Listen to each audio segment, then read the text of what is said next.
Бауырмалдылық ол қашанда бірлікке алып келеді. Себебі пайғамбарымыз саллаллаху алейхи вассалам ол барлық мұсылмандарды бір дене іспеттес деп баян еткен. Демек, мұсылман адам барлығы да бір дененің бір-біріне жарасқан ағза мүшелері сияқты.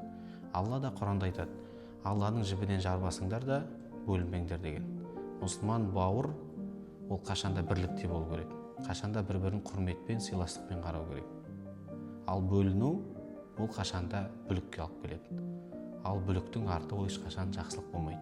Сол үшін елде, қоғамда, үйіңде, айналаңда бірлік болу үшін мұсылман адам бауырмалдылық сақтау керек.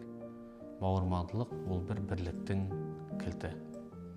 Бауырмен жақсы болу үшін, қоғаммен жақсы болу үшін не нәрсе керек?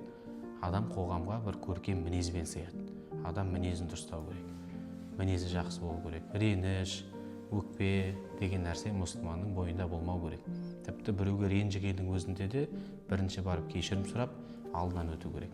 Мұсылманға 3 күннен артық ренжісуге болмайды деген. Мұсылман адамның ең көркем мінезі ол кішіпейіл болу және қарапайым болу, кешірімшіл болу.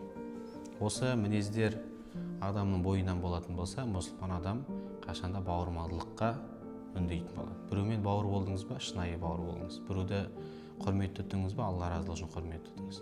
Осы бауырмалдық пайғамбарымыз айтқандай барлығы бір дене іспеттес. Пайғамбарымыз Құран аятын баян етеді. Барлық мұсылман бір-біріне бауыр деген аятты айтады. Шынымен де барлық мұсылмандар ол қашанда бір-біріне бауыр.